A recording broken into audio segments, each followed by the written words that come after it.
এই যে দস্তা কচুর গুঁড়াগুলো খুব সুন্দর করে পরিষ্কার করে নিয়েছি। আমার রান্নাটা শেষ হয়ে গেল। আমি এখানে কি রান্না করেছি, এখানে এই যে দস্তা কচুর শিকড়, গুঁড়া না শিকড়ই হবে। এখানে তেল দিয়েছি, জিরে, কালো জিরে তেলের উপর দিয়েছি, মরিচ দিয়ে দিলাম। মরিচটা ভাজা ভাজা হয়ে গেছে। এখন সেই দস্তা কচুর শিকড়গুলো দিয়ে দিলাম। এটা খুব সাদা মাটাভাবেই রান্না হচ্ছে, কারণ এখানে তেল রসুন ব্যবহার করা যাবে না। আজকে নিরামিষভাবে রান্নাটা হবে। কচু তো মানে যেমন ইচ্ছে তেমন করে খাওয়া যাবে। এখানে মরিচের গুঁড়া দিলাম, এখানে একটু হলুদ দিলাম। মানে যেমন ইচ্ছে তেমন, মানে কি মানে কচু জিনিসটা মানে এত ভালো লাগে, মানে যেমন মানে যাই মানে তাই হোক কাজে, খাওয়ার কাজ হলেই হবে। মানে খাওয়ার কাজ হলে না আসলে ভালো লাগে, বললাম তাই। কারণ কার কাছে কেমন লাগে জানি না, আমাদের বাসাতে আমরা কচু প্রিয় মানুষ। লবণ দিয়ে দিলাম একটু। যা বলছিলাম মানে কচু মানে খারাপ হলেও ভালো লাগে খেতে, মানে কচুটা এত প্রিয়, এই জন্য বললাম।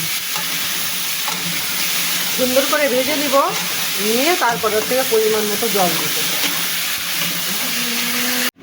এই যে কচুটা খুব সুন্দর করে ভাজি করে নিলাম। এখন জল দিয়ে দেব।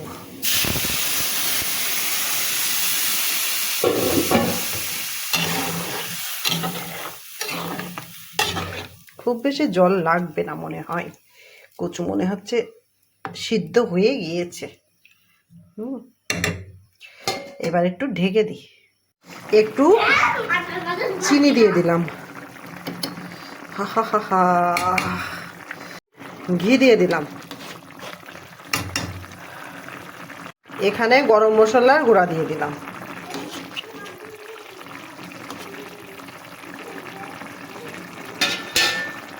আমার রান্নাটা একেবারে সাদা মাটা, কিন্তু কচু খেতে অসাধারণ লাগবে আশা করি।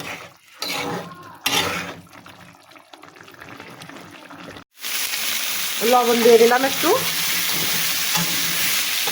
যা বলছিলাম মানে কচু মানে খারাপ হলেও ভালো লাগে খেতে, মানে কচুটা এত প্রিয়, এই জন্য বললাম। সুন্দর করে ভেজে নিব, নিয়ে তারপর থেকে পরিমাণ মতো জল দেব। ফুলকপি, পাতাকপি আর আলু নিয়েছি, তেল দিয়েছি, ওই যে মোটা জিরে বলে ওটা তেলের উপর দিয়েছি, একটু কালো জিরে, একটু জিরে দিয়েছি। দিয়ে এই যে এখানে লবণ হলুদ দিয়ে আমি সবজিটা ভালো করে ভেজে নিচ্ছি। গাজর, পাতাকপি, ফুলকপি, আলু, সবজিটা রান্না হয়ে গেল। এই যে কচুটা কেটে নিয়েছি, একেবারে গাছের মানে টাটকা মরিচ দিয়ে ঝাল ঝাল করে কচুটা খেতে যা লাগবে না, ভাতের ভিতর দিয়ে সিদ্ধ করতে হবে।